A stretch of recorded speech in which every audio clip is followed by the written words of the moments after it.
Hello, everyone. Welcome to the Richest Men in Town podcast. I'm Mike Freeman, and along with my good friend and co-host Tyler Gould, we're excited to welcome you to our little podcast project.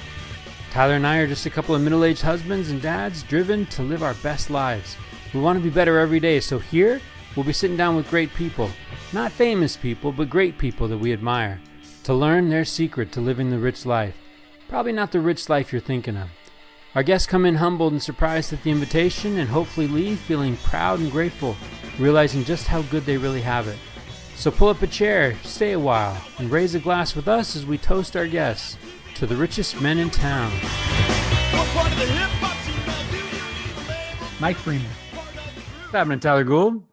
It's Thursday night, man. Thursday night is Richest Men in Town night, and it was a rich night, man. We had always a rich right? night with your brother. We had your friend Brian Grow on the show. I haven't had the pleasure of spending a lot of time with Brian until tonight, so it was a ton of fun. But what made you think Brian would be a good guest on Richest Men in Town, and what stood out to you from his time tonight? I just want to go on the record and point out to you that they are everywhere. Yeah.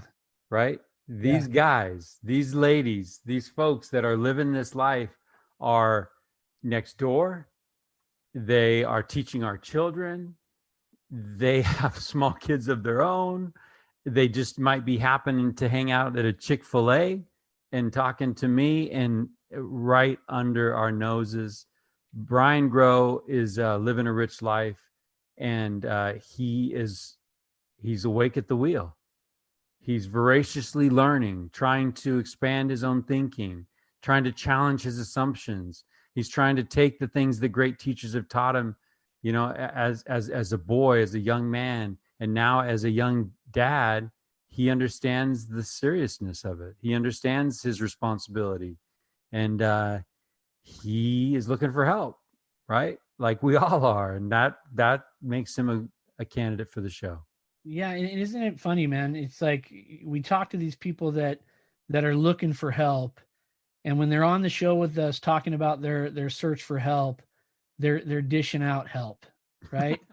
It's really interesting how that works, right? And so Brian came on tonight talking about some things that he's working on, and I have notes that I wrote down of things that he said that inspired me to do some things, and you know, Brian tonight talked a lot about love. He talked a lot about compassion. He talked a lot about the fact that we're not in this struggle and this journey alone.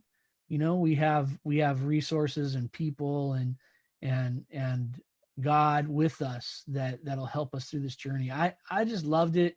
I always walk away on Thursday night. It's probably beginning to sound cliche after 40 some episodes, but man, I just, I think it's just as cliche as for the speaker as it is for the listener, because they're probably getting done and be like, dang, Brian Grow, who knew? Right. But I mean, I think we really got to get better, Tyler, at getting the video component of this show up on YouTube and some channels, because there were a couple points where Brian is answering some challenging questions that were actually not on the script. Right. Yeah. And we were basically standing up cheering. Yeah. Yeah. There were a couple places where it was like, that's what I needed to hear. Yeah. That's what our listeners need to hear. And those are some of the best answers we've had. Yeah. It was phenomenal. Just, I could have sat back and just listened to him preach for a couple more hours, man. It was. Yeah. His understanding of gospel principles, right? We're not going rogue here. This isn't Brian Grow's gospel. Yeah. This is anchored in truth. And we talked at the outset about truth plus time equals experience. That's right. Brian doesn't have as much time on the planet as us, but he's taken those sacred truths. He's living them in his life day in, day out, and he's gaining experience. And we just happen to put a microphone in his face, press record, and say, share with us your experiences. And it's gold. Yeah, it was fantastic. I know if we're intentional about when we listen to this episode, there will be things that will come to mind that we will know if we take action on that thing, my life will be different. And I hope that, that I can be intentional about that, because I did take notes tonight and there's some things that I want to do differently. But I appreciate you, Mike, for introducing me to Brian. It was a ton of fun, and I look forward to future conversations with them. And I know our guests are going to love their time with Brian Grow on The Richest Men in Town. You have these experiences, right? And I don't know who it was. There's a lot of talk in the town these days, right? Yeah. The town is kind of alive right now, and that's what I love. And I think it might have been a text exchange or something dropped in the Richest Men in Town Facebook group, but like that Neil A. Maxwell, Endure It Well. Oh yeah. Whew, I listened to that, and he gives you this formula, and I'm a geek for formulas, but he gives you this formula: enduring in sacred truths, enduring in saving truths plus time equals what he called the elixir of experience. I like that, man. And that's just like, that's it, right? You take the truths in, you endure, you're obedient, you try to live your life aligned with what you know to be true. Over time equals experience. Case in point, how many times have you and I sat across from a young man going on a mission? How many times have we counseled that young man? How many times have we interviewed that man? How many times have we had farewell talks in our church congregations? How many times have we had homecoming talks when we've been to open houses and receptions? Our lives have had these laced experiences with people serving a mission. And then you take your kid to the airport. Yeah, it's a different animal. And in a second, you understand things you never understood before. 100%. Yeah. And I'm not even saying like, I'm saying I can kind of relate now to the parent who's taken their kid who's enlisted in the Army. Yeah, absolutely. Now it's almost like, yeah, I understand all of those things. This isn't dropping a kid off at college. This is a little different. This is time bound. This is limited access, right? This is like they are into this thing. And so to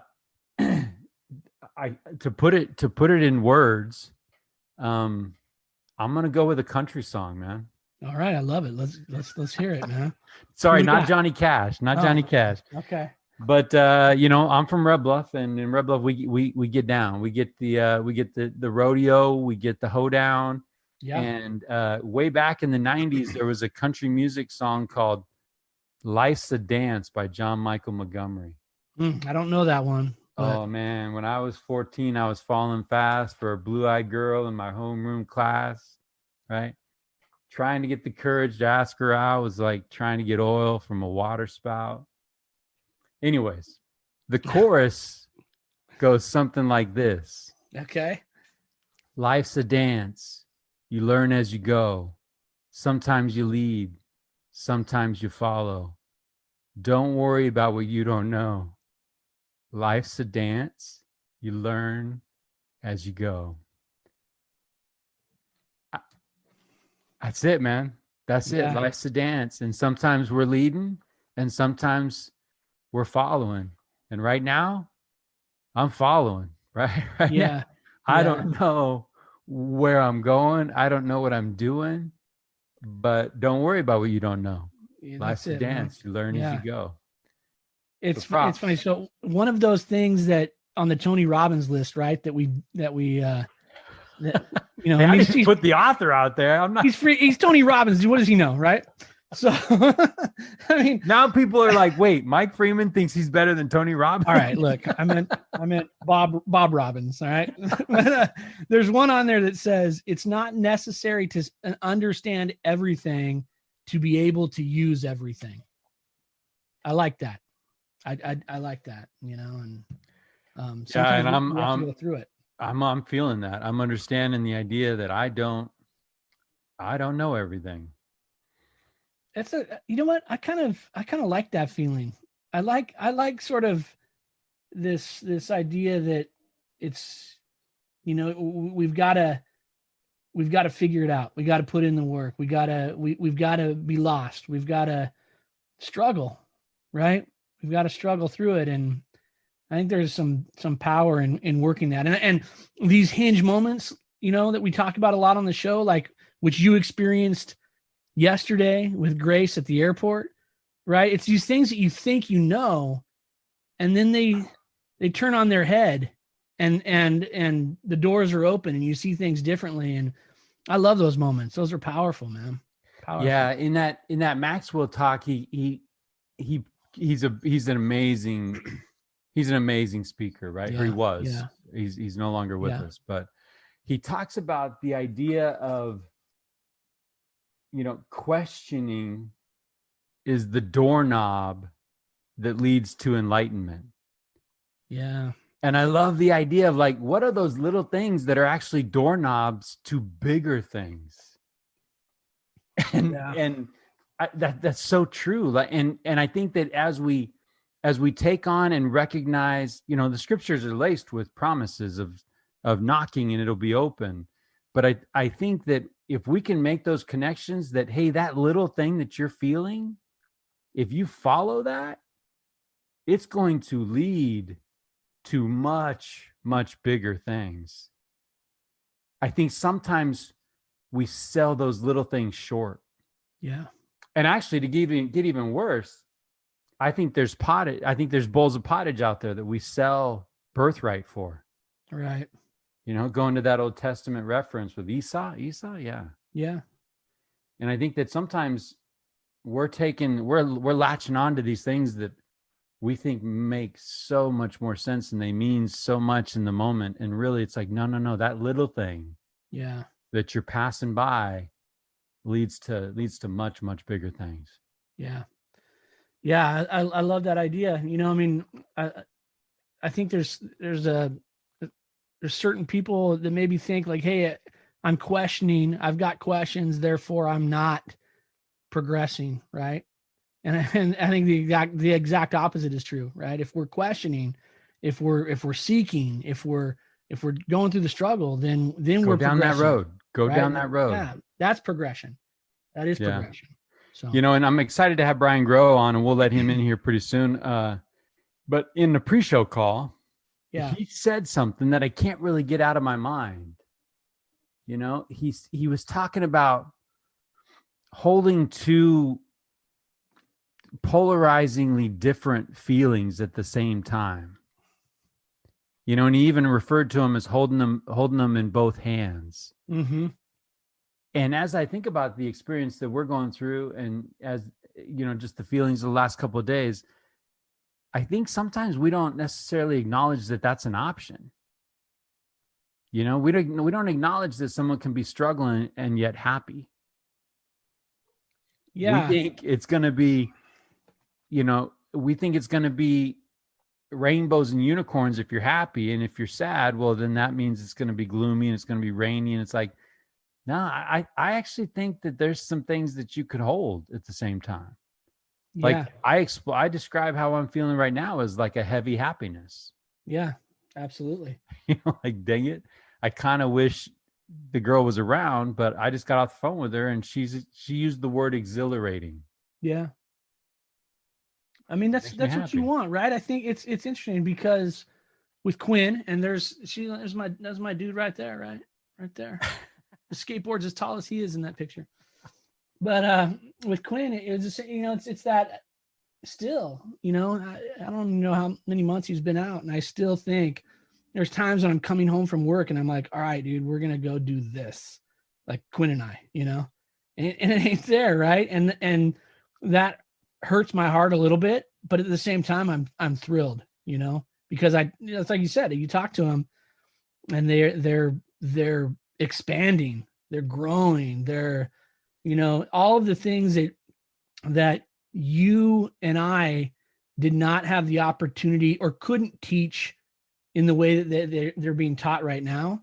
They're soaking it in, and it's fantastic. You think back to your time doing what they're doing, and the growth that you saw and the change that came over you in that 2-year period, right? At that point in time, if someone said, hey, would you recommend this to to anybody, you would say, yeah, do it. Now it's your own kid and you're like, yeah, do it.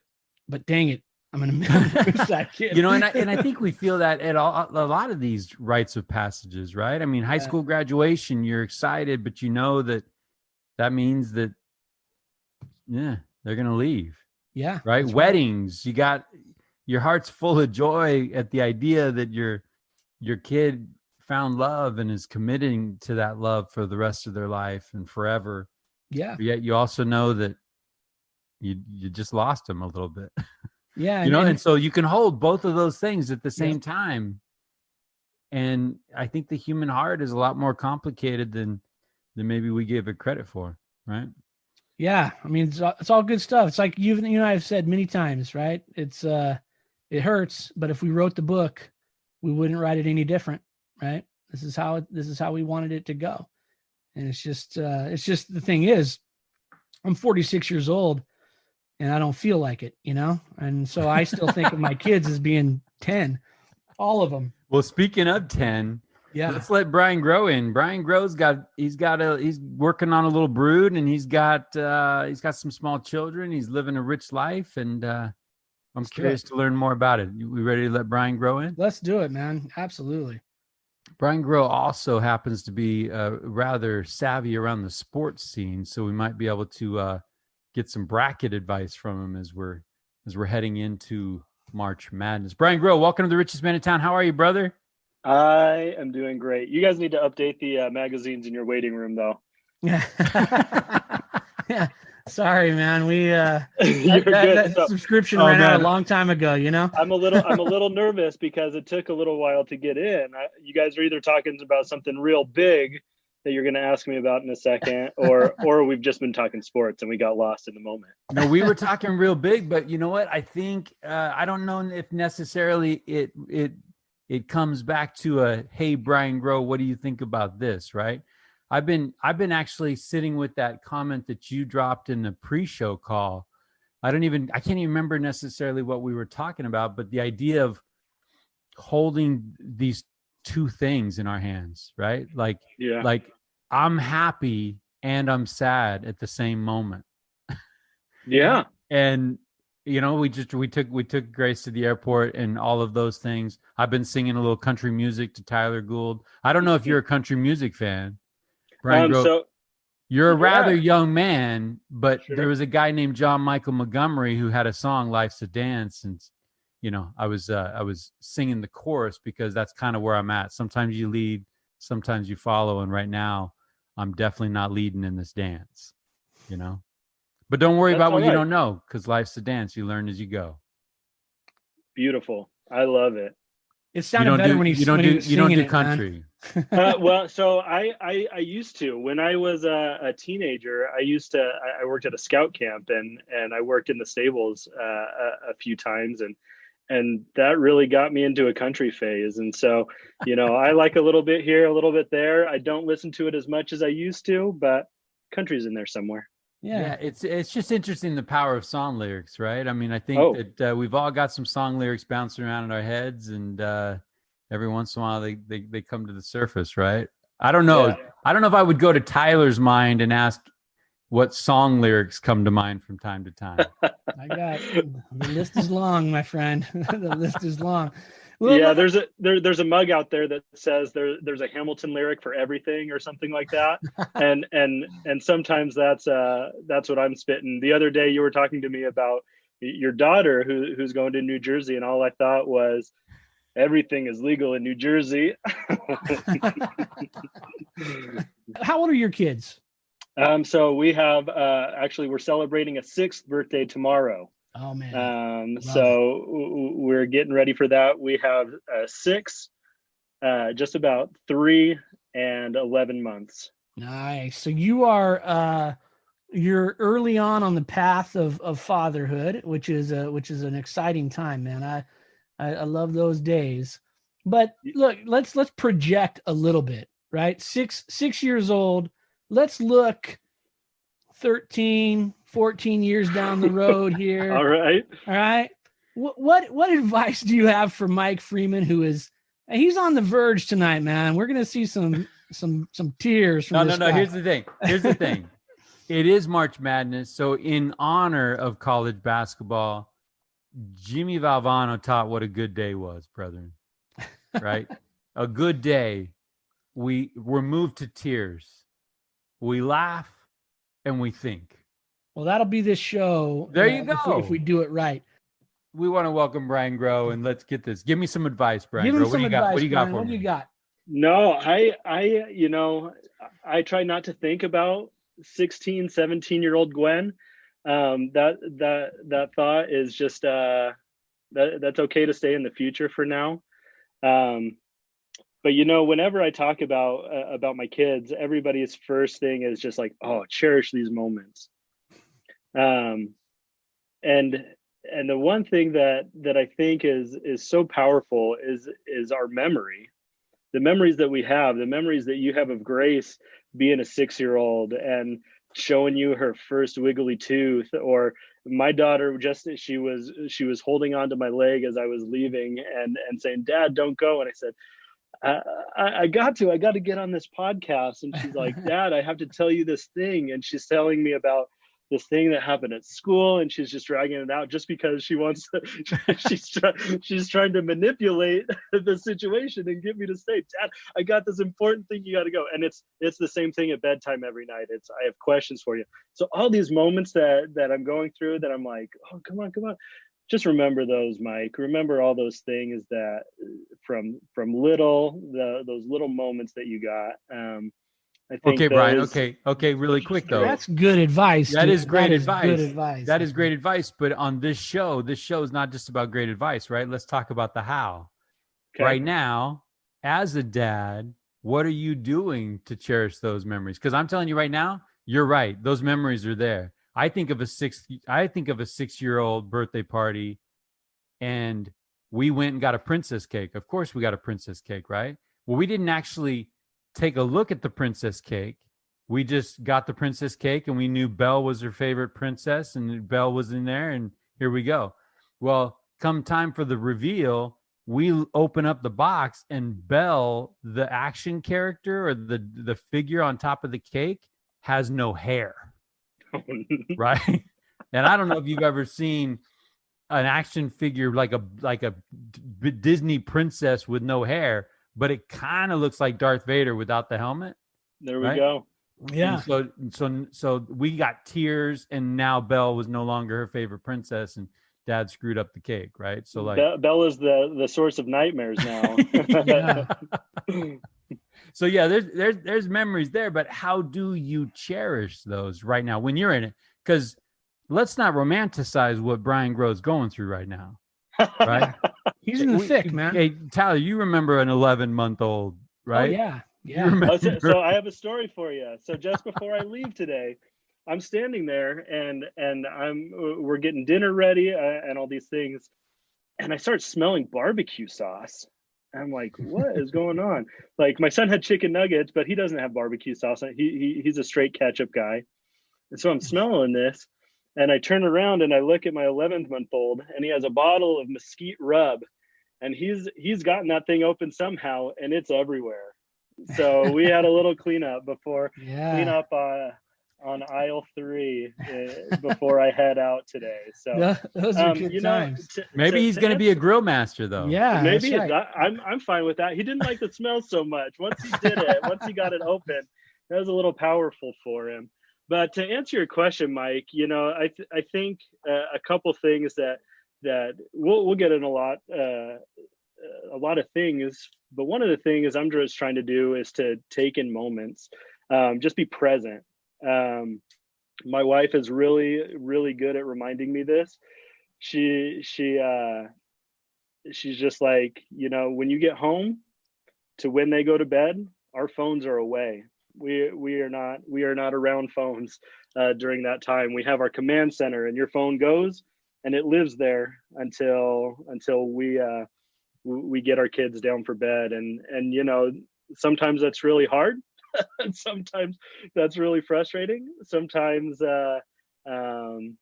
you're just counting down the minutes until it's time to turn off the lights and get out and relax a little bit. I just want to clarify, the 6-year-old doesn't have a phone yet, right? Oh, no. Okay. No. That's strictly mom and dad for now. Well, I need But, to you know, remind you though, yeah, that window of time waiting, you're in trouble because that will get longer and longer as they get older and older and sure, stay up longer, right? sure. Yeah. Sure, but right now we got so much to keep us busy during that time that generally Yeah. it flies pretty quick. Yeah. She's in school now, so we're doing little homework packets and reading and all that stuff. But it's all good. Hey, let me apply this to the old men in the room, right? So Tyler, as you're listening to Brian, do you guys have a park it policy at the Gould home with your technology? Is there a certain time where you put it on the charger, or are you taking it to bed? Well, right now, for my kids or for us, or No, what are we for talking about? you, like being, yeah. Yeah, I mean, when we're eating dinner together, when we're in the family room together and we're watching whatever, or we're talking, one person zoning out on the phone is never a good thing. So we discourage that. And then, at night, no, if the kids are right now, I only have one at home with a phone, right? Yeah. So when she's in her room with, if the phone's in there, the door has to be open, and those are the things. It can't be when it's plugged in at night. It's not in the room. Those are, So yeah, we kind of have a similar policy, Yeah. But it's funny because Brian, eventually the roles switch. You right now you're all psyched. You put your kids to bed, and it's your time. Yeah. Like, my time doesn't exist. Like, if my time is this, I'm like, all right, people, I'm going to bed, and I just go to bed. Right? They're all still up doing their thing. I'm like, all right, good night. And that's when you're on your phone, time. right? That's right.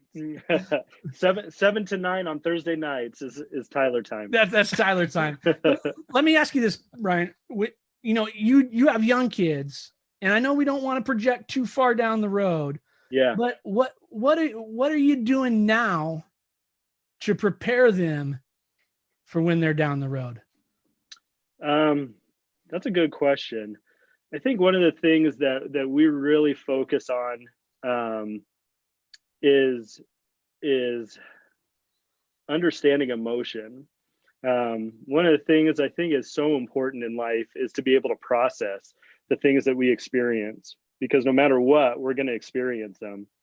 And so we talk with our kids about healthy ways to go through things, and we try to sit them down and talk to them about, well, what are you feeling? Are you and Brene Brown, she says, she calls it granularizing your emotion, and not just I'm happy, I'm sad, I'm mad, but I'm embarrassed. I'm embarrassed, and that is expressing as anger, or I'm feeling Henry just stole my toy. What is that feeling? I'm feeling mad at him because I wanted to play with that. So we try to really knock down and give our children the language to be able to express what they're feeling. I feel like that is such a big thing to be able to. That's a great grown-up skill. Oh, yeah. We all need it, and yeah. You know what? Like, I have learned, in my short time as a parent, that adults are prone to tantrums too, and so often a child tantrum sets off the adult tantrum too, and so I'm trying to teach myself not to tantrum back. Well, and usually I'm plowing through that second sleeve of Thin Mints. I'm like, wait, what am I really feeling? Yeah. Oh, for sure. Why am I'm not hungry. What am I doing right now? Right. To, as Gary Miller would say, what do we do these things to numb things that we don't want to feel? And by recognizing and actually naming it, Brene Brown, she kind of knows some stuff, right? No, yeah, absolutely. There's a podcast that I love. It's called The Happiness Lab. And they had a couple just at the beginning of this year that focused around some of the New Year's resolutions we set for ourselves. And they talked exactly about that. When I get a hankering for something, investigate that. Why am I feeling that? Did I have a bad day at work and I just want to chug a Dr. Pepper? Did I just have a fight and I just want to eat this pint of ice cream to deal with that? And so investigating those things and really getting to the root, getting to the source, going, oh man, I actually don't want this sleeve of Thin Mints. I do, but I don't want the consequences of it either. But sometimes, man, I just want to come home and just eat that ice cream, dude. Like, no, like nothing's attached to that. I just want to eat it because no one's home and I'm by myself and it's amazing, right? And I don't think that's a problem. Actually, yeah, I don't think that's a problem either. And I think as long as we know that and we recognize, man, I just want to eat something tasty right now. I think that gets us from, oh, I'm satisfied with how much I've eaten, to, oh man, this pint is gone. right, yeah. Hey, let me ask you a question though. I love this idea of being in tune with your emotions, right? And understanding that and be able to process that on a granular level. But where does that come from for you guys as parents? Is that just a decision that you made? Hey, now that we're parents, this is what we want to do? Or does that come from someplace else that you've experienced yourself, that you feel like, hey, this is what I've learned and I want to make sure that I'm letting my kids in on this? No, absolutely. I think it's come from a few places, both from books that we've read or podcasts that we've listened to. So trying to gain knowledge, but also from experiential knowledge. I am a big believer in therapy, and I've had experience with it. And one of the things that I feel like I've learned is that when we are able to really identify the thoughts that come into our mind, and where they're coming from and what are they doing for us, when we're able to kind of get those things in our mind, we're able to dissect them and get them down to a level where we're able to internalize a lot of things. We're able to identify triggers for certain emotions that are not great for us. We're able to identify what affects us, just letting an emotion out unregulated, what effect that has on the people around us and what consequences come from that. And so one of the things that I mean, I'll tell you about an experience I had pretty recently in a session.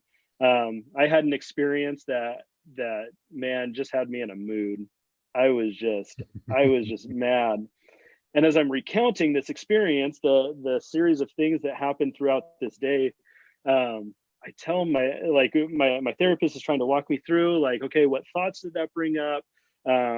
Identify, label those thoughts. Were they unproductive? Were you catastrophizing? Were you mind reading other people's thoughts about you? And we're going through all these things, and we had been going through a lot of those things for a while. And at one moment, I was just like, I just wanted to be mad. That's all I wanted. I just wanted to be upset. And she said, okay, what did that do for you? What happened because of that? After your anger, what happened in the wake of that? And when we're able to see those things, and when we're able to see kind of before, in the middle, and after, when we analyze those things, that only helps us make better decisions down the road. Because I'm assuming that after isn't pretty, right? Yeah, not always, or rarely, right? And here's the thing.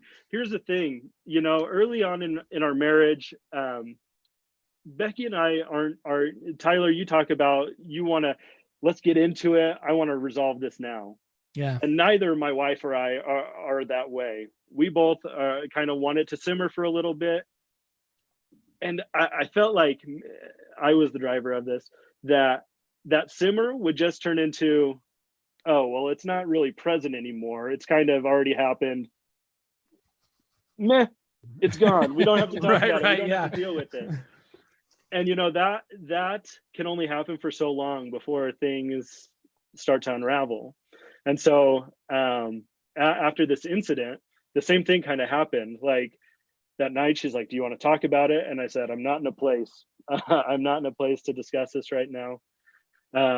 And it took me a day. And at the end of the second day, we did sit down and talk about it. And there were tears, there was emotion, there was vulnerability, there was honesty. And after that conversation, there was a lot of peace. There was a lot of connection. There was a lot of whoa, like, we don't have to sit in it. We don't have to be like, man, should we be talking about this? Well, I don't really feel like it. There's a lot that can be resolved if we take the time to go through it. Yeah. Well, you know, I know this story has come up before, but as you talk about, you know, letting it simmer, and then, well, that's not in the present anymore, so we don't really need to acknowledge that. It reminds me of that story of the hidden wedges, like the hidden wedge in the tree. Right. You know, and some guy going by leaves the wedge and the tree kind of grows around it. Years go by, storm comes right down the middle, right? That tree can't support any weight and it splits right down the middle. And this tree that's beloved by the family is gone, dead. And they go out there and they find a wedge that was put there and forgotten. And I think so many times our relationships are like that, where something happens, we're like, no, we're good. You're not good. Mm-hmm. You know, you're not good. And you kind of let that river of time just flow right on through and think that everything's going to be fine. And, you know, and we've learned recently with guests that we've talked to, you don't do that work. Not only is your relationship not fine, but you start doing things to hurt your spirit, right? You start looking at ways to build up that pavilion to kind of separate you from God because you're hurting. And then you stop recognizing yourself a lot of the time. And one of the reasons why I felt like therapy was something I needed in my life was because I started lashing out in ways that I was like, that's not me. I had some specific instances with my son where the reaction was not commensurate with the action. And, you know, I've been there. It cycled, and you're like, whoa, what am I doing here? Where did that come from? Right? Yeah, absolutely. You stop recognizing, you know, how you think, and you're like, that's not good. We need to figure some stuff out. And sometimes you can do that on your own. Sometimes you can, but I feel like a lot of the time you need somebody to bounce some ideas off of. I just like the fact that you have that experience and you're willing to step back a little bit and say, oh man, that wasn't, you know, in line with what was going on. I shouldn't. Well, you probably got to look, but you probably got to look. Becky probably threw you a look too, like, what happened to my husband? You know what? Actually, you know what Becky does that is worse than a look? She doesn't look. And I feel like when she is not looking and she's kind of shielding her own feelings, her own emotions, the kids, I think that kind of really woke me up to what the effect was, what I was leaving in my wake. Brian Grow is Brian Grow is my kid's seminary teacher, right? Brian Grow is a guy that I have admired for years. I'm hanging out with Brian Grow at the grand opening of the Chick-fil-A. And I'm like, right in front of my eyes is a rich man that needs to get on this podcast. Oh, and I wanted it too. I just want to throw that out there, Brian. I am I'm so grateful that you answered this call and that we have this opportunity to step into your life, right? To acknowledge that you're in this thing. You're in this thing with kids that are younger than us. You're a couple steps behind us in that regard. But I think that you have some insight. We love the thoughts. We love the intentionality with which you're living your life, and we appreciate you being on the show. So that's really how Brian Grow came to us, Tyler Gould, thanks to a Chick-fil-A deluxe sandwich. It was good delicious. things happen at Chick-fil-A. And my man. first iced lemonade ever too. Ooh. And one other little nugget, talking about Chick-fil-A, one other little nugget. No is pun intended with the nugget. Is that where we're at? the first day that Mike and I taught seminary, my second child, my first son was born. Just cool things all around. I am so connected to the Freeman family. I've gotten to teach Grace and Abe both in seminary. And Mike, just to let you know, they are the class savers. They are the ones that when nobody is saying anything and it's been 10, 15 seconds, Grace Freeman raises her hand and says, "Let me talk about that. I'll talk about it." Abe chimes in on Zoom, nonetheless. On Zoom, he chimes in and says, "Let's talk, Brother Grow." Well, Brian, you can't shut Freeman's up. Like, I'm sorry. Yeah, I think that's true. Lots of people have tried and they've failed. it's not gonna happen. It's not gonna happen. Hey, in a nutshell, Brian Grow, who are you? Right?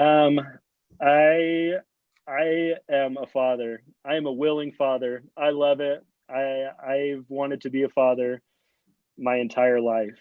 Don't tell anyone I'm a millennial. I know sometimes there's a bad rap around the millennial generation, but I fly that flag pretty proud. I'm an average person. I am run of the mill. I am just somebody who is trying, who enjoys life. I love people. I find people fascinating. I went to Brigham Young University, Idaho. I started going there thinking I wanted to be a physical therapist, and told that to everybody, including the girl I was dating at the time. And she said, "Whoa, that's good, respectable." We got married and I switched my major to sociology. So kind of pulled a fast one on her there. She's a psychology major, so we get to have really good conversations about people. And so this is right up my alley. I love the conversations, the topics that you guys love and discuss on this podcast. So in a nutshell, let me put you on the spot. Okay. You're probably president of the Richest Men in Town fan club. So like, do you have a favorite moment or a favorite guest? Oh man. Well, so what's so interesting is, many of your guests I've sat in a pew with at church. One of your guests is my father-in-law. That's pretty close proximity. Many of your guests I've never met before in my life, but I feel enriched by them. Stephen Mitchell, he just had an energy throughout his entire podcast that was just like, oh my gosh, you could feel it, man. You felt every bit of it. And he wasn't holding back. He wasn't ashamed to show everybody who he was. And he just had some incredible moments. I loved Doug McMullen. that episode. Smart answer. My father-in-law. I get to have a lot of conversations with him. But there was some things in there that were just very impressive to me. Your last guest, the Engelbrights, people I've looked up to for a long time. They got raw and real, and I think conversations like that are good for us. Yeah.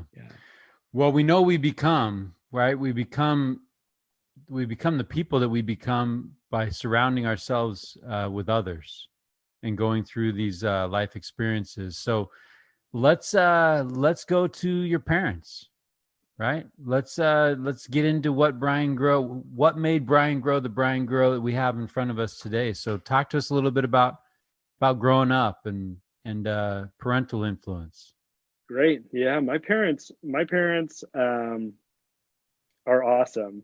They were both in military families. My dad was born in Kodiak, Alaska. My mom was born in Virginia.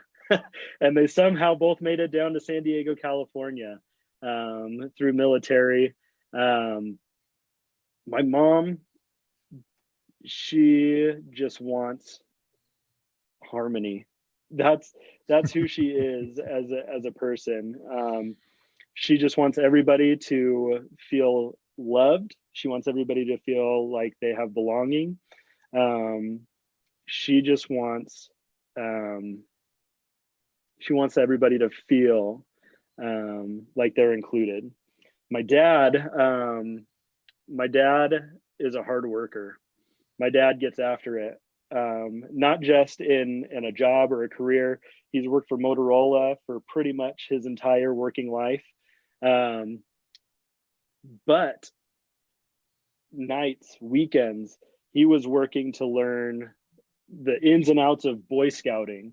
He, growing up, didn't have a big chance to be involved in things like that. And he really took the opportunity to kind of go all in with that, with all of us. He followed us through. My brothers and I, how many brothers? Took on 2 brothers. Okay. I'm smack dab in the middle of my family.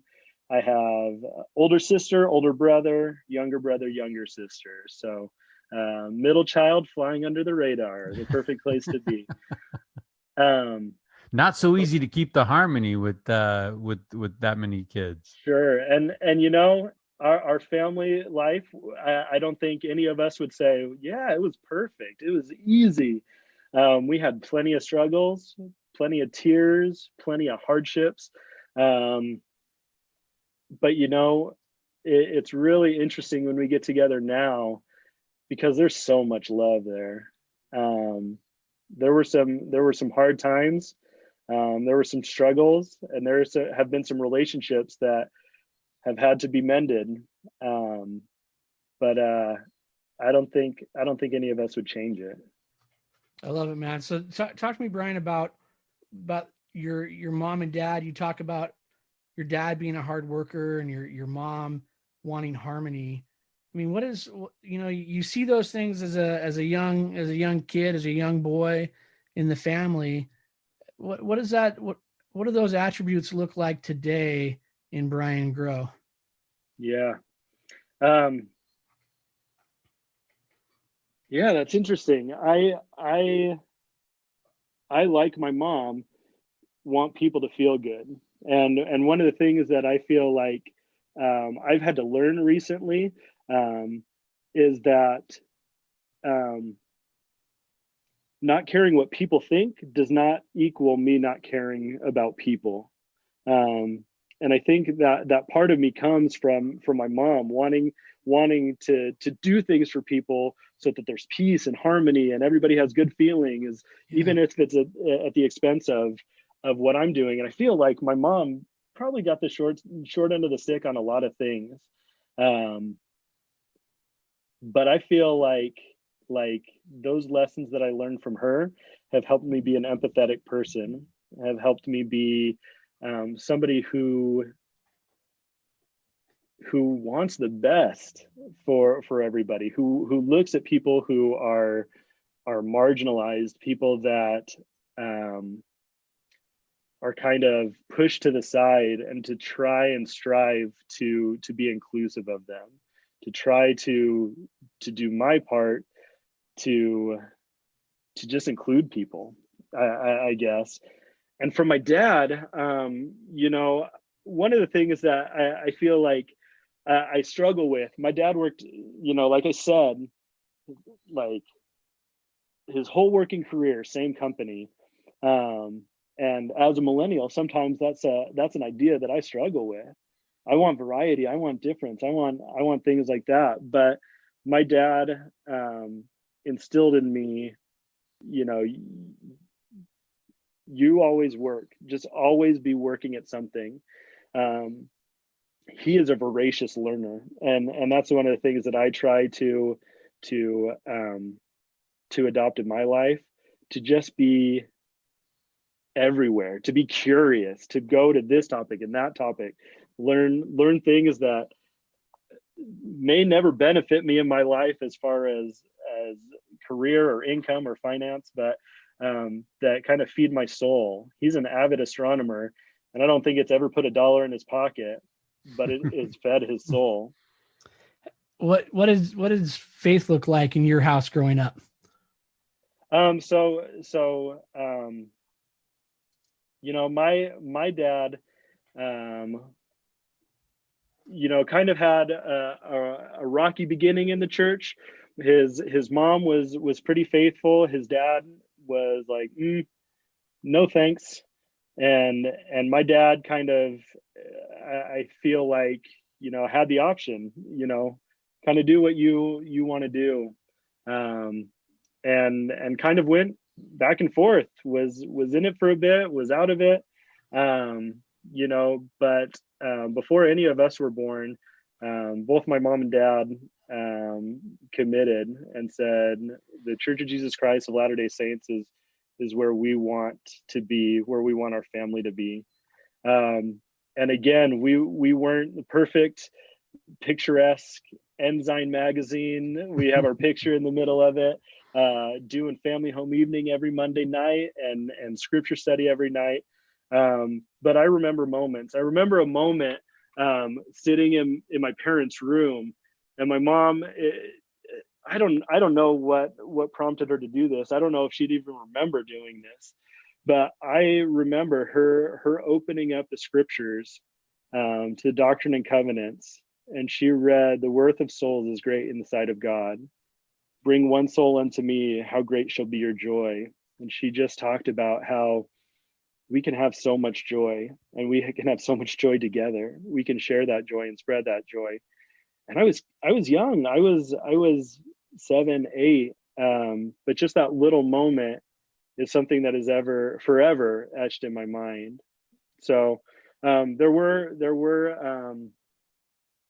expectations, but they also kind of let us grow in our faith, and gave us space to kind of learn for ourselves, to grow ourselves.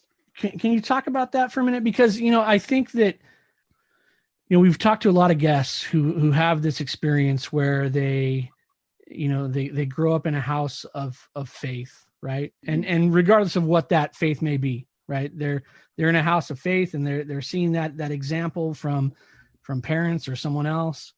But there comes a time, right, where we have to figure that out on our own. And we've got to be able to stand on our own 2 feet when it comes to what our beliefs are.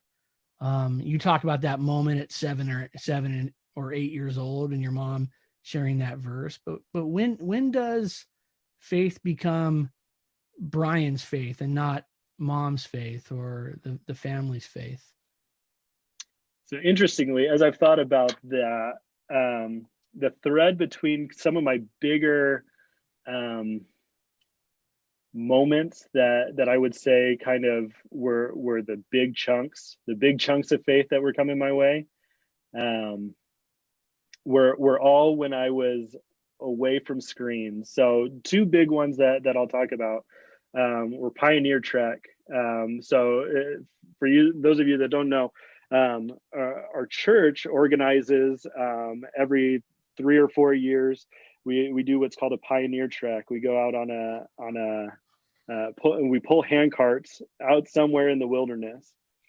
And when I was young, I was 16 when I went, and I didn't want to go. You couldn't. There are no phones, no Game Boys. Game Boys. No fun, right? Yeah, I'm a Game Boy generation. But they took us out, and the first night we were marching till midnight. I would say we were going for a long time, just in the night, pushing those carts and going, when are we going to stop? And a couple days into that, I think we had ours. It was 4 days, and one day, this is kind of a theme for me, is these invitations to read and study scriptures. They gave us some time where we could individually kind of go and just think, pray, read scriptures. And everybody has leaders who they call Ma and Pa. And my pa sat us down before this individual time that we were going to have, and he gave us this chapter of scripture in the Book of Mormon, Second Nephi chapter 3, that talks a lot about kind of Joseph Smith and a vision that was given to Joseph, son of Lehi, where he talked about, all these things, and he gave us the charge to ask if we didn't know, was Joseph Smith a prophet, and was he called by Jesus Christ to restore his church? And to be honest, I went out and I sat down and I fell asleep for a bit. I was tired, they walked us for a long time, but I woke up and I started reading that scripture, and it was nice. It was a good, enjoyable experience. But it wasn't until the night after that where we had this meeting with everybody in the camp. We all came along, and they had somebody who came dressed in the time period of Joseph Smith, the clothes and everything, and he had memorized some of the things that Joseph Smith had said, and he stood there and recited some of the things that we have recorded from Joseph Smith. And man, at that moment, I went, man, there's something to this. There's something big that's happening here. So that was that was a foundational moment for me. The invitation, following through on it, and then having a witness that, yeah, this is what I have done. This is what I am doing to build my kingdom on the earth. And I want to push down the path a little bit further with you, Brian, because I think that, we have those moments, right? And I think these are important, because we have to be able to look back and identify those markers, right? That we had this experience, it changed, but then how do we apply that moving forward, right? How do we build off of that experience and make this something that is a lifelong pursuit, right? In this show, we talk about progression, the idea of being better, right? This pursuit that we're involved in. And I think with faith, it's the same thing, right? I've heard people say before, well, at one point I was really strong and now I'm not, right? And so where's the work, or has there been work from that point till now to keep pushing yourself down the path? Oh, absolutely. I mean, it's every day. You just have to be very intentional with what that faith looks like in your life, because faith without works is dead. We learn from the scriptures. And so it takes a lot of repentance. It takes a lot of I do think it is important that we acknowledge that young Brian Grow on that trek didn't know it all. Sure. Right? You get you hear those words of Joseph Smith, and the Holy Ghost lets you know that there's some depth there. Yeah, and let's back up to that. Let's back up to that other conversation though, right? There was the invitation and then the follow through, right? And Mike, you and I were talking about this before Brian came on, right? This idea that, hey, we can listen, we can do the work, we can pray, we can find quiet moments and try to process these thoughts and search for inspiration. But then what do we do when the inspiration comes, right? Do we do it? Because we push it aside? Because the answer is on the other side of the door, and the door needs to be opened. Something needs to happen. Action needs to happen in order for you to get what God has in store for you. And I think there's also with that action, and maybe this is part of the action, right? It's the hearing that invitation or that prompting to do something, right? because I can tell you, there's been times where I've heard it and I've ignored it, right? Sure. And there's been times where I've heard it and I've known, dude, you got to do it now. Like now is right. It has to happen now. And so I think I just love that idea of the invitation coming, and I love the idea of falling asleep. To me, like the whole thing is real, right? Because it's like, and I say that kind of joking, but shoot, how many times do we get slightly distracted, or we get distracted from what the main goal is? And I think that's important, that we understand that it's not a give up and forget about the process. It's sure. You got to keep pushing it, right?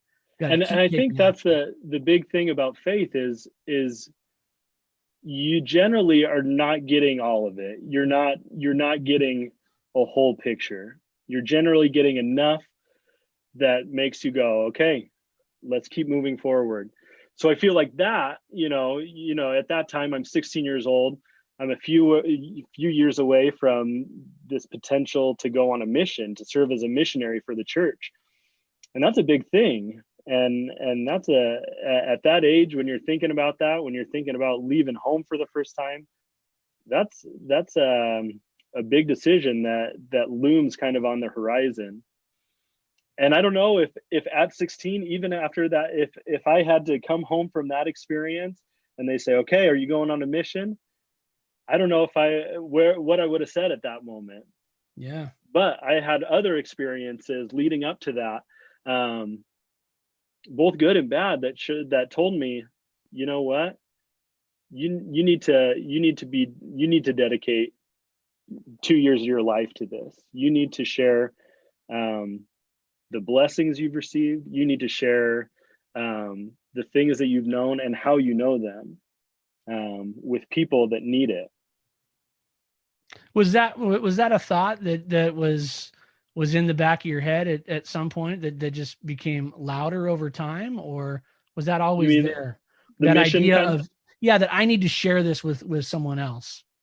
I feel like, within the church, we talk about it a lot. I feel like from when I was a small child, even that scripture that my mom shared with me, was very kind of like, okay, I know this mission thing is something that is asked of the young people of our church. Am I going to do this? And so I feel like it was always kind of in the back of my mind, like, this is like kind of rite of passage. This is becoming a man. This is a bar mitzvah of sorts, of our faith. This is kind of, we're growing into that. And so, the distractions that happen through those years of your life kind of tug you each way, and you go, you know what? Yeah, I want to do that. And then kind of like, but everybody's talking about college now, and everybody's going to be so far ahead, and there's all these other things that you could be doing. And so I feel like during those years, it's a back and forth, and it probably took me a little bit longer than a lot of people to say, you know what, this is it, let's go. It's interesting, Mike, because I had this experience. I was thinking about this the other day when I was like 16, 17 years old. And I was admittedly probably a pain in the neck for people at church. I admit that wholeheartedly. And I remember having this discussion in a class setting, and they were talking about music that you listen to, and I got put on the spot about music that I listened to. And I, rattled off some of the things that I listened to. And the person who was probably still listen to. I do, as a matter of fact, absolutely. And I remember the person saying to me that I was, like, in no uncertain terms, like I was going to hell for the music that I listened to. And I remember thinking, like, immediately, like, yeah, that guy's wrong. Like it was the first thought that came to my mind. Like, no, like God doesn't do that. Like, I'm sorry, like that was my first thought. And I think about that all the time, because at that moment I didn't know anything about anything, when it came to church or religion. I went and I was going through the motions a lot of times, but I knew that much, that God loved me, and he wasn't gonna send me into a pit of fire because I listened to the Ramones. You know what I mean? So, You know what? I had the same exact experience. I was a brand new member of the Church of Jesus Christ of Latter-day Saints, just recently been baptized, and a certain song came on the radio. I'm not going to mention the song because Tyler's going to judge me, kind of like he judged me when he found out I watched Bachelor. You know, but there was a girl there, bless her heart. Not going to say her name either. And she was like, "You like that song?" I'm like, "Absolutely, I love that song. That's my jam." And she's like, she basically gave me the "You're going to hell" look. Yeah. I'm like, you know what? You don't know me. Yeah. Right? You don't know. But here's the thing. I'm learning. I'm not as old as Tyler. I'm not as young as Brian. We'll just place me somewhere in the middle there. Right? Oh my goodness gracious. Yeah. Okay. Yeah. I like it. But I still have a couple of simple constructs in my mind that I'm nervous about, because as the older I get, I'm learning things aren't as simple as I have them in my mind. But there's a couple that are still remaining, and here's one of them. When I'm talking to a young person and they're talking to me about having some concerns about maybe serving a mission, I'm not concerned. I'm not applying pressure on them to do that. The concern that I have is they haven't had an experience with the atonement of Jesus Christ yet. Here's the simple construct. Stephen Mitchell on the Road to Trinity, right? When we have an experience with Jesus Christ as our Savior and Redeemer, we've stepped in it. We are in up to our necks in it, and we cannot get out. And we come to the knowledge that he has taken upon himself our sins. You come out of that situation different, and you come out wanting to share. Yeah, and I think, Mike, it's the same. You know, it's that same idea of an invitation, right? That we have to take action on, and I feel like that's the common thread, right? Is that we have that prompting, we have that experience, and then it's, what are you going to do with that? You know, I mean, Gary Miller talks about being a seeker of truth, right? I think like that whole process is it's so eternal, you know. But to me, I mean, I can point to several scriptural accounts that show that exact sequence. I'm in it. I'm lost. There's no hope. Wait, there is. I can be cleansed from the mistakes I've made. Then by golly, I'm going to do it. And then the very next thought, what about my brother? Well, yeah, I mean, what about my neighbor? If we talk about, and you know, we could probably throw these things around all night, right? But like the Book of Enos, right? To me, that's the model of conversion, right? We wander. It's all on the road to Damascus. We're wandering, right? We're pondering, we're thinking about experiences, voices, words, right? These things that are rattling around our brain, and then it's like, I'm going to figure this out, right? I'm going to wake up from my sleep. I'm going to do the work. I'm going to listen to what it is. And what does he say after the wrestle, the struggle? The first thought that he has is for the welfare of my brethren. Mm-hmm. Right? To me, that's I think what happens to young Brian Grow when he has that experience with the words of the prophet Joseph Smith, I think a light bulb goes on, and it's the Holy Ghost saying, you need to figure that out. And you know what, I want to kind of bring it full circle, because our conversation kind of started with emotional recognition and emotional kind of intelligence. And I think it's something in here that is communicated with. It's not something we touch or see or taste or smell or hear. It's not a physical sensation generally that we see, but it is something that you know, and it all communicates with us differently, but it communicates in a way that is beyond our physical limitations. It is something that is communicating with us. And that's what I really think that our emotion is so tied to our spirit. And I think one of the most beautiful doctrines that we have in the church is that we are spirit sons and daughters of our Heavenly Father that existed before we came here, that there was some level of growth and understanding and some sort of courage and vulnerability and choice that we had to make even to get here. And so I think that just continues on. The experiences that we have in life, the experiences that we face, whether good or bad, whether it's somebody in a class saying, "Oh, you're going to hell for listening to that kind of music," there can be a very emotional response that sends you off the path, that sends you away.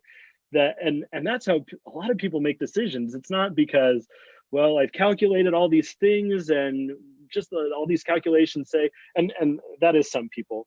But a lot of the time when we get off the path, it's because, oh, this person said something that offended me. When we get off the path, it's because I felt judged in this moment. I felt belittled in this moment. I felt unloved, or I emotionally felt unsafe.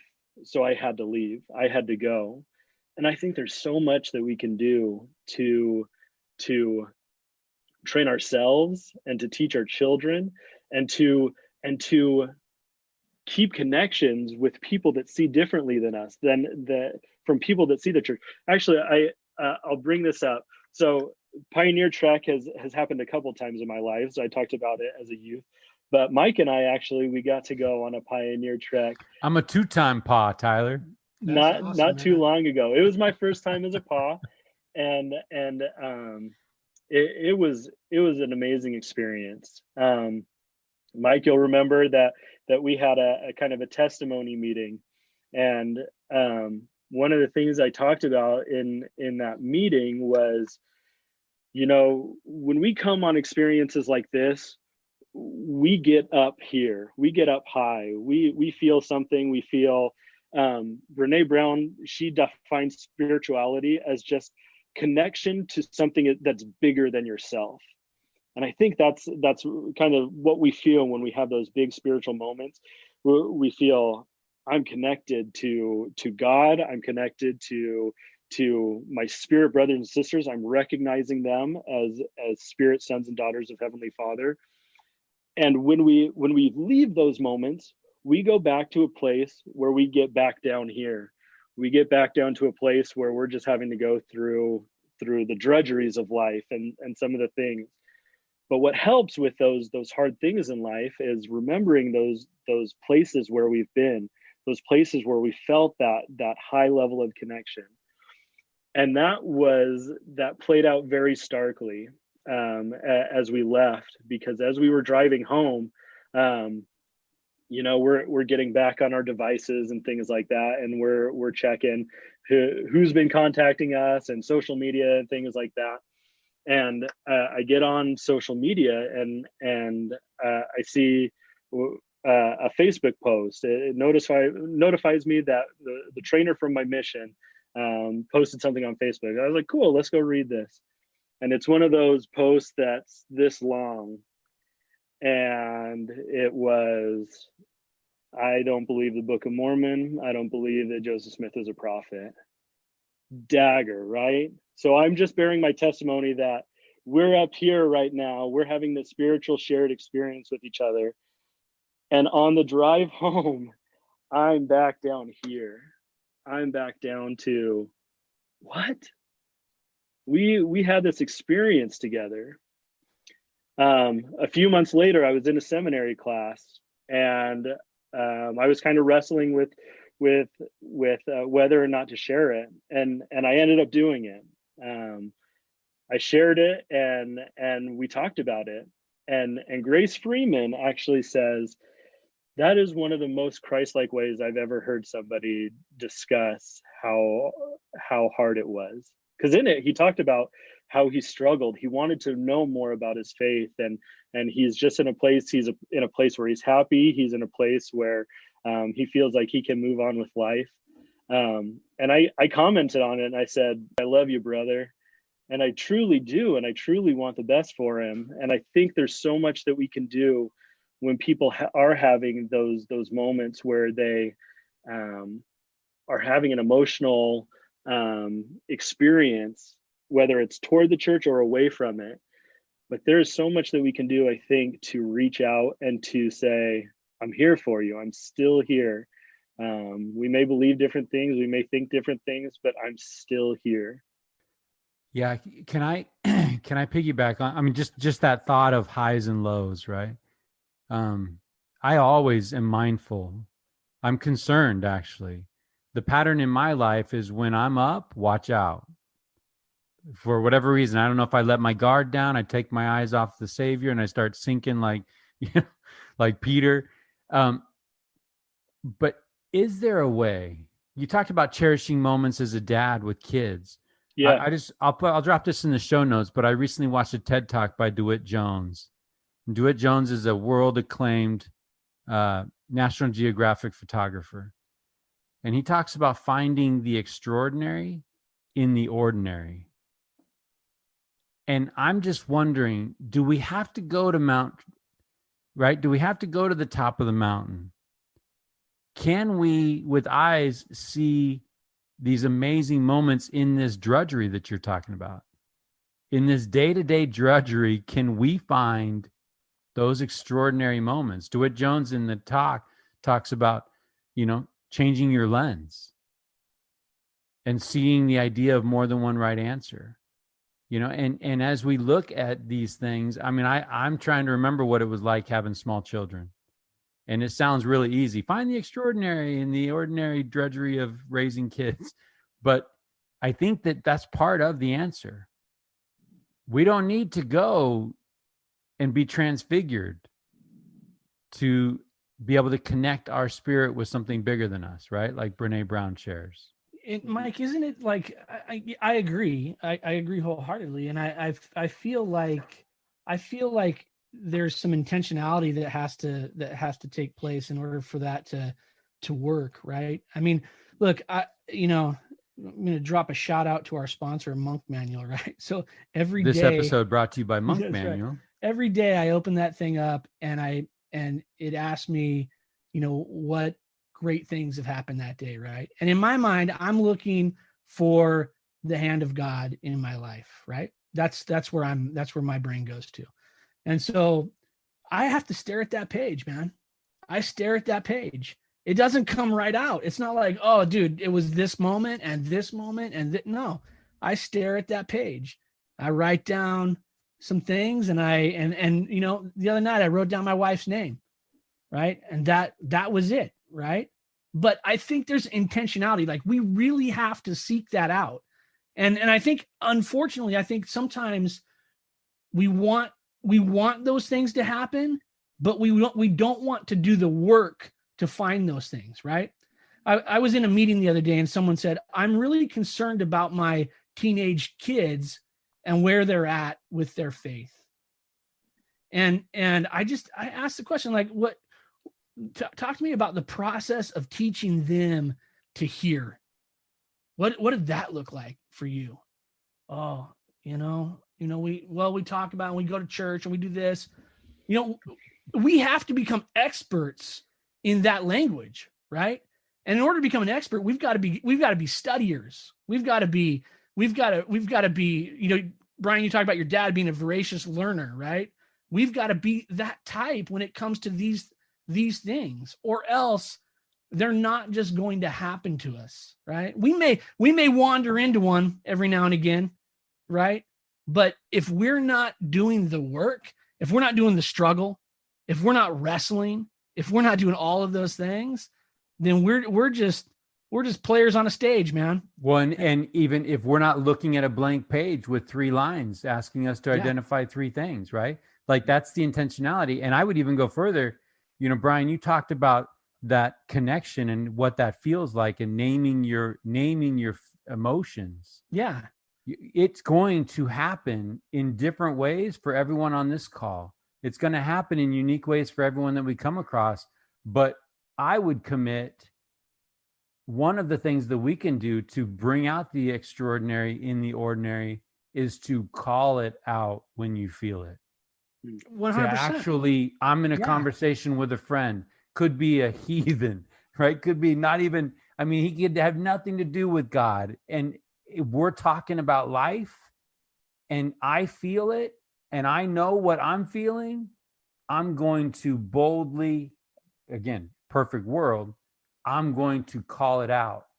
I'm going to say, you feel that? Like, what are you feeling right now? Because like, as we're talking about this thing, I call it my 9-volt battery, right? And I've said before, hey, you ever looked at 9-volt battery? And they look at me like, what are you talking about? Yeah, I've done that. And it's like, when you said that thing, I just felt that. Because that's what I feel. A zing, right? Yeah. Right. I have two thoughts here. I feel like the only way to grow in this intentionality is to sow the seeds of desire. And curiosity, both those things. If you can know more, we hear this in the scriptures, if you can know more than desire to believe, and you let that belief or let that desire work in you. Where if we desire good things, where does that? Yeah. I think sometimes it comes from discomfort. I think it comes from when we're in life and we look around and we're in a spot where, like I talked about before, I didn't recognize myself, or this isn't what I want. I'm not doing the things that I'm doing. I think we can all feel those moments where I'm like, I'm not growing right now. Careful, because we got a whole podcast on that exact feeling, right? Sure. Like that's the spirit of it. Yeah. I'm in this spot, and by golly, it should be prettier than this. I should be better than this. Once you get to the tipping point of this feeling of I'm not doing enough, I'm not feeling enough, I'm not in the place that I want to be, when you get to the tipping point of I can't live like that anymore, that's when that starts to grow, that intentionality. Like, I know what direction I want to go. I know because of my experience that this can't keep going the way it's going. I need this to change. What do I look to find that? And that really feeds into hope. This is Brene Brown's. This is her 3 qualifiers for someone to have hope in their life, and I think this is powerful. The ability to set realistic goals, to see what I want, to be able to say that is what I want, to figure out how to achieve those goals, including flexibility and alternate routes. It may not be the same way. I see somebody that's, I want to be that. And it may not be the same way to get there, but I know that I'll have the flexibility to get there. And then I believe in myself. I believe that I have the ability to get there. And I think so much of the time when we get into an isolated space, I think that's the place where I personally suffer the most. When I get into my own head and when I get into my own space and I'm not talking with my wife, when I'm not talking with people that are striving and doing the things they want to do, that dwindles pretty quick when we're not trying to feed it and to grow it. But I think those are kind of interlocked, right? Because one of the things that gives me hope is patterned after this show. Again, when we talk to people that are further down the trail, when we talk to people that are in places where we would like to be, not coveting, that's not it. But the holy envy. What's that? The holy envy. Yeah. When they show their journey, when they talk about that actually inspires me, and it kind of instills in me some belief in myself, because I think to myself, well, if they can do it, right? I think of Toby Crawford. Toby Crawford didn't want to run a marathon, but someone came to him and said, hey, I just heard a 76-year-old woman ran a marathon. And he's like, hold up, what? If a 76-year-old woman can run a marathon, I can run a marathon, right? And I think that as we have those interactions with people, because you're right, Brian, if the status quo doesn't hurt enough, you're not going to change. The loved ones in your life they've got, we joke about those interventions, walking in a room and there's 12 people in chairs and in a circle and they want to talk to you. that hurts. And when your wife says, hey, this isn't going to work, right? when we have situations in our life, or employers say, hey, you're not cutting it, right? Those things hurt, those things drive us to change, but we've got to have some way. We've got to have some modeling. We've got to have some people to follow. And of course we have the Savior, but man, those lower lights come in handy as well. And I just want to clarify too, when you say that word enough, we're never good enough, right? We know that we're wretches. The best of us aren't all too good. So careful. I want to be careful with that word enough, because that's a hamster wheel. We're never going to get to a place where it's like, oh yeah, I'm good enough. I'm skinny that's one enough. of those. That's one of those things we need to be able to hold in our hand.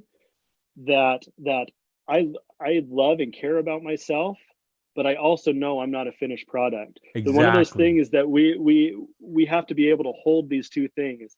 It's not an either or. Either I love myself, or I'm a finished product. I'm who I need to be. I'm enough. But that voice of resistance is presenting that as a binary option. Mm-hmm. You either are or you aren't, right? And just switching that small either or to a both and is a huge shift, is a huge thing that just opens so many opportunities, where I can see both sides of something, where I can give space to I'm working on an anger issue, I'm working on an addiction, I'm working on something, but that does not make me unworthy of love. That does not make me unworthy of belonging. That does not make me unworthy of care and respect. So those things that we kind of have to hold simultaneously are hard, because so often, and one of the things that I think drives that is we get so automated in life. We get on our schedules, we get to our routes and our routines, and sometimes we get so into those that we're just automated, and we're just doing things. I'm doing things at work. I'm doing things. I text my wife at home to make sure everything's going okay there. And I kind of, it gets into that checklist mindset, or the algorithm. I'm getting through my day because everything is automated. And there's just certain things we can't automate. We can't automate our relationships. There has to be realness there. There has to be vulnerability there. There has to be authenticity there. I don't think we can automate our faith. Our faith has to come from a vulnerable place, and we can't be courageous in declaring what we believe or seeking truth without being a little bit vulnerable. And so I think to that intentionality is just breaking that cycle of automation. And automation is fine in certain parts of our life, but there's certain parts where we just have to have that intentionality, where we have to break the cycle, where we have to be here, present, figuring something out. I love that. And I just think, I'm just sitting here listening, and I'm thinking, man, I hope people listen and pick up on the things that you're talking about, because, I think that there's people that hear, that find themselves in situations and say, I can't change this. Like, I'm stuck here. I'm struggling with this and this. I'm there with certain things. Right. We all are, right? And I had someone say to me, and Mike and I have talked about this, they said, well, I can't do that, Tyler, because I'm struggling with this. Right. And I was like, man, that's so exciting to hear that you're struggling, because the other option is that you gave up. Right. Mm-hmm. So you're doing work still. So that's good news. We're moving. But I think for me right now, where I sit today, I can say that. And that's easy for me to say, because I've been through some struggles. I've seen myself, right. I've made my way through some things, but I think there's people that are listening going, dang, I'm in the middle of it and I don't know how to get out of it. Can we talk about that sense of timing too? You guys ever played those wood block puzzle games where you got to move the blocks in a certain order to, right, to free things up? And I think sometimes that's how it is with life, right? Sometimes we want this big thing to go away, but the Lord has little things that he needs us to work on. And we're remodeling projects, right? I hate to inform you, brethren, but when your wives married you, they married you as a remodeling project. They had things in mind like, okay, yeah, we need to tweak this, need to knock She this thought she wall was down. marrying a physical therapist.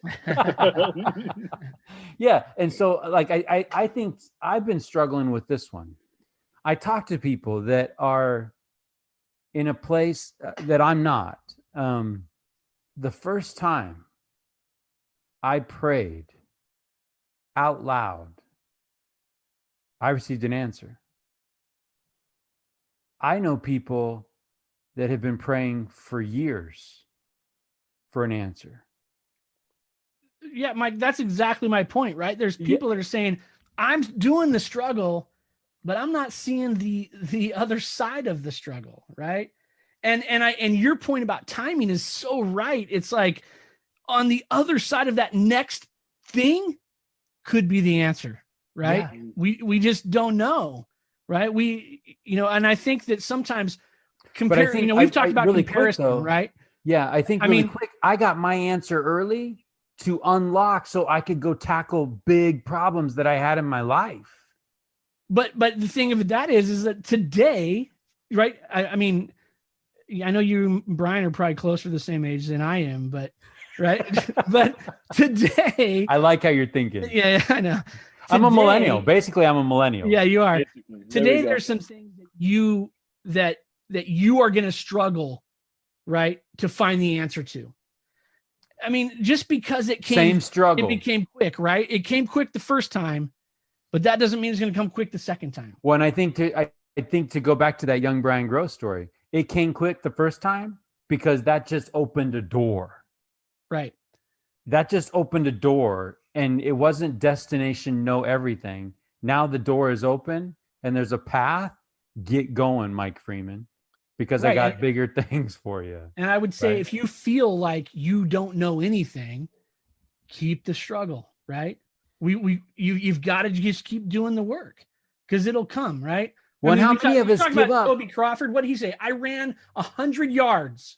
I could jog 100 yards, right? And that's where I started. And then I was in pain. And then I did a little bit more and a little bit more and a little bit more. And now he's like, whatever, dude. He's Boston qualifier. Yeah, I mean, it's ridiculous. But let's be real. Like, how many of us quit right before?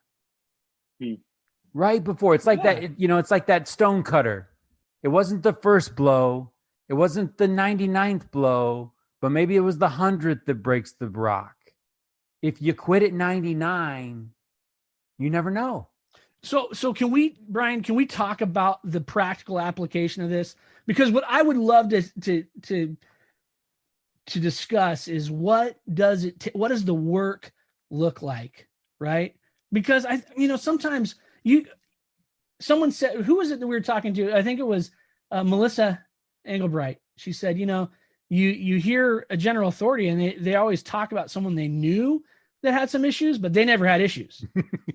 Right.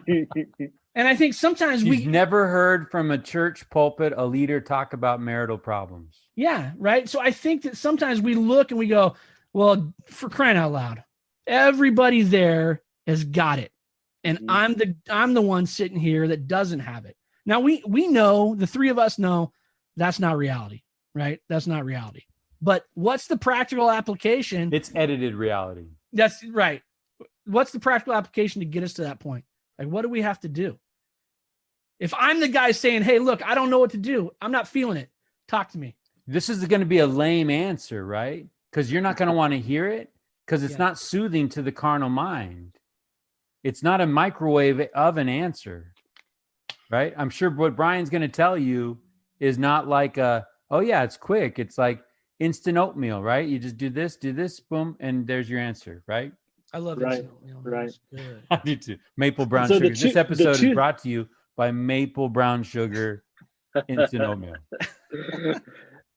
The two things that have been kicking around my mind as you've been talking is the first covenant that we make when we enter the waters of baptism is to mourn with those that mourn, to comfort those that stand in need of comfort. Our first covenant is empathy. Our first covenant is, okay, you've been telling me about these struggles that you've been having. You're not getting answers. I'm going to be here with you every step of the way. Let's talk it through. Let's get through this together. I'm here for you no matter what you need. If you need some space, we'll give it to you. So I feel like that first covenant we make is that we are all in this. We are all going through it. All right, Brian, hold that thought, because I love that thought. I was just talking to someone about this yesterday. You know, if we stand on the bank of the swamp and we see the people that are stuck and we say, "Hey, get out of the swamp," that's the worst way to go, right? Yeah. I mean, what do they get out of that, right? Sometimes we have to wade into the swamp. We got to get knee deep, right? And we got to grab a hand and pull somebody out. I love that thought, Brian. I mean, I love it. So thought two, I'm sorry to interrupt. Thought two comes from, this was my favorite. So when you become a missionary, we have a manual called Preach My Gospel. And there's a short section in there. So called, Tyler and I didn't. No, we had 6 discussions, my friend. These millennials here. There's a section in there called "No Effort is Wasted." And I love that section. And so you get the answer on the first try, great. That effort that you put in is going to be used. Took you 20, 30, 50, 100 times to get an answer to a question. None of the effort that you put into that is going to be wasted. And is like, it's forgive my jump back to pop culture, but it's like Black Panther suit, when he gets hit, you're like, taking that energy and you're gonna put it out. So all that energy you put into getting your answer is just stored to have this powerful influence, this powerful testimony. One of the things that I've heard recently is we often end up doing when we find our calling in life, it's generally from pain that we've experienced.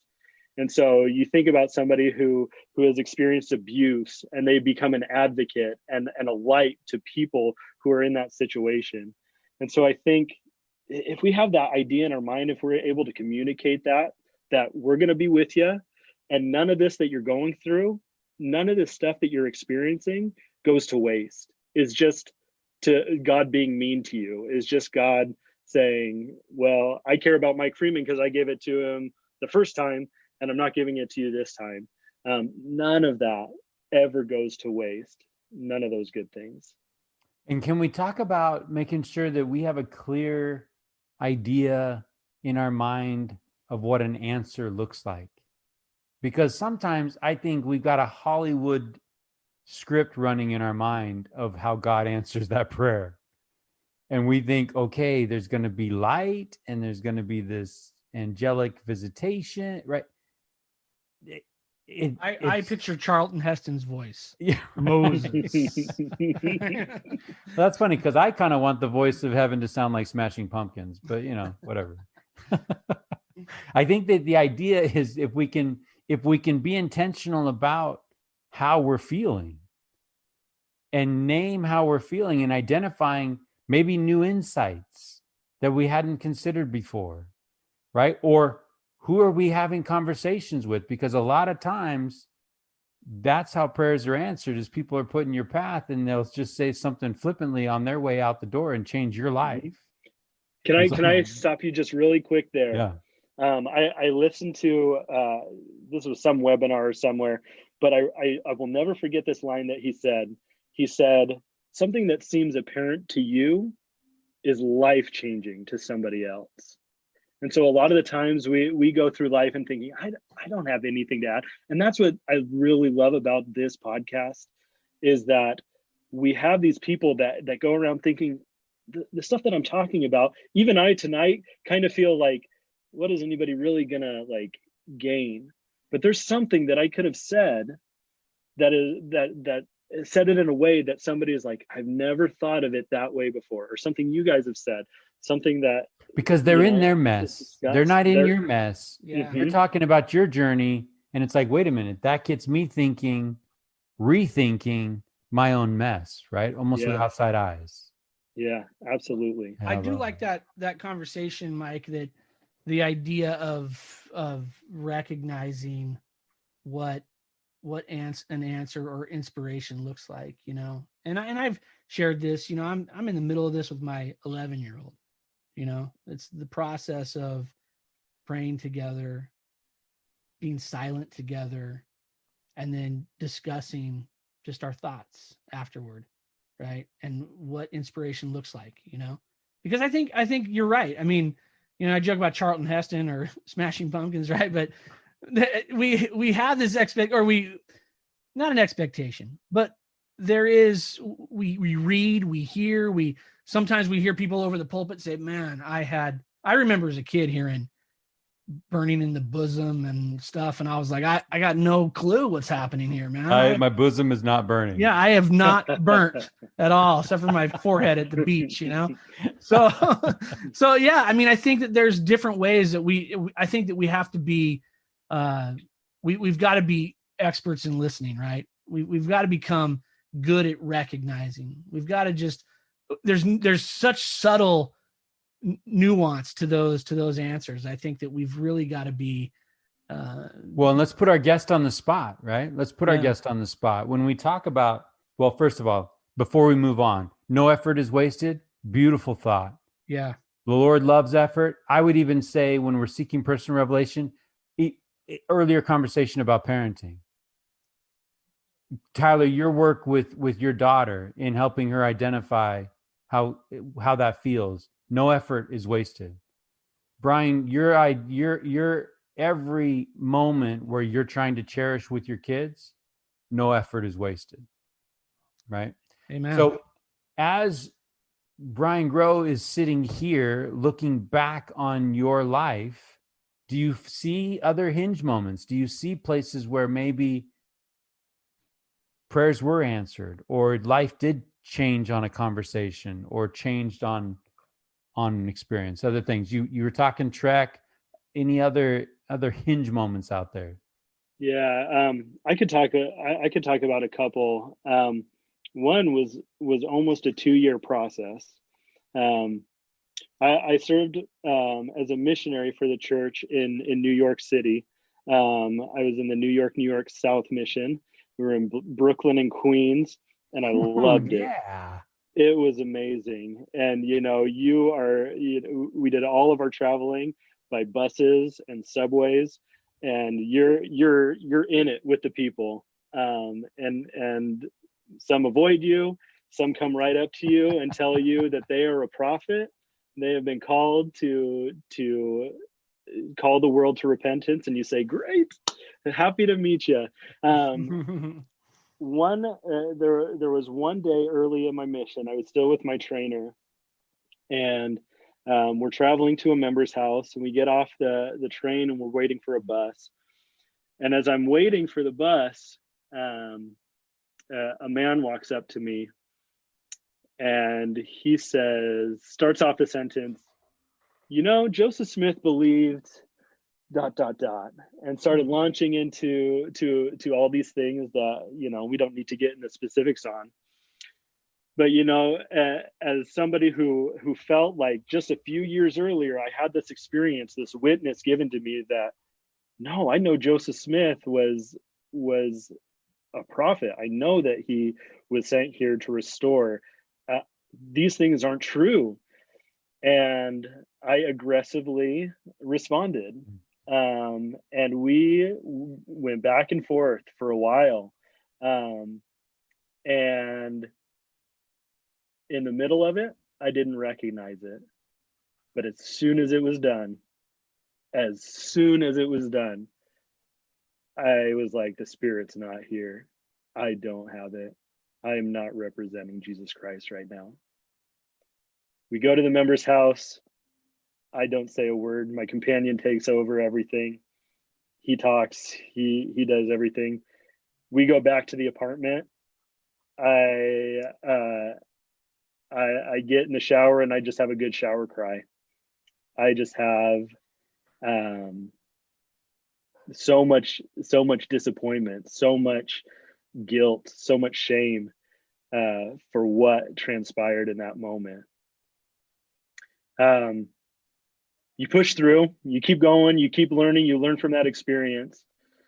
Toward the end of my mission, in one of my last few months, we did these things called street sweeps, where we'd meet up, we'd have a lesson from a missionary in our zone, and then we'd all just go out. We'd go 2 by 2 and just go in a certain area, a busy part of Brooklyn, and we'd just contact as many people as we could.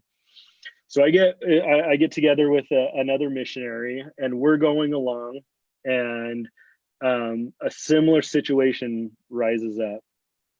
And instead of me getting into it, it's the companion I'm with at the time. And I'm taken back to this moment early on in my mission, and I'm going, oh my gosh, this is what I looked like. I was able to, I thought about that moment. And in that moment, when I'm thinking and praying and trying to draw on the experience that I've had for the last 2 years, the overwhelming feeling is, I love him. I love this man. And it wasn't me necessarily, because I didn't like the things he was saying to my companion necessarily, but God loves this man. And so I was able to, in a moment, just say, you know what? We love you, and we would love for you to come and hear a message. We were talking about General Conference. We would love for you to come and hear a message of love and peace and unity. And we left it at that. And he, like, his demeanor changed, my companion's demeanor changed, and it was just that simple realization of getting us back to this here right now, us three talking to each other, and not this big thing and this big thing, and I've heard this about your church, and all that went away, and we just got down to connection and love and care. That was a huge moment for me. That was a huge moment where I'm like, you know what? Whatever I'm going through in my head, whatever comes at me, I can't have that quick reaction. And I've struggled with that since I've had that quick reaction, to that knee-jerk reaction. But it's something I continually work on. That was a big moment for me to realize, you know what? It's just love. It's as simple as that. It's hard, but it's as simple as that. You talk about the 2 great commandments, right? As we think about that we're not out there, and I'm not even talking about wearing the name tag anymore, right? As faithful members of the Church of Jesus Christ of Latter-day Saints, it is not our job to convince everyone. It is our job to take his name upon us, comfort those that need comfort, mourn with those that mourn, right? Carry their burdens so that their burdens might be light. And I think that sometimes we want to be right. And sometimes we get into thinking. I was thinking about this the other day. I had a conversation with a sister. We were talking, and I asked her how she knew. I asked her how she knew what she knew about God and Jesus Christ. And she used the word rely. That she's been through some situations recently, and she has had to rely on her relationship with her Heavenly Father. She's had to rely on the promises that Jesus Christ has made. And I thought, sister, can we talk about that word rely? I don't know what comes to your mind when I throw that word out there. I think of a carabiner. Right? I don't climb rocks. Obviously, I'm not a rock gym member. My dad learned just so he could go and take us out. He got all the equipment. He learned everything he needed to do, all the knots he needed to be able to make, and he did it. So I have a little experience in this area. Well, I can tell you my carabiner holds my water bottle, right? But if I was a climber, you're a swimmer. I am a swimmer. Yeah. That's the next 31-day challenge. If I was a climber, all of my weight would be on that carabiner. And I think when I think rely, that's what image comes to my mind. When this sister says, I'm relying, she's telling me, she's conveying to me that everything, her life, her marriage, her relationships with her kids, her relationships with her family, her friends, everything is relying on the fact that she's a daughter of God, that God loves his children, that God sent his only begotten Son to save us from sin and death. I think that is, you talk about a simple worldview, love it. It's love. It's just love. It's just Right. love. Brian, you're a dad. You've got a brood that you're preparing for the next the next generation of leaders. But what gives you hope these days? My hope is very similar to what I just said about this man, because when I look at the faces of my kids, I know that if we go back to that spiritual thought, this isn't a I'm higher, you're lower relationship. When I look at my kids, I have a stewardship.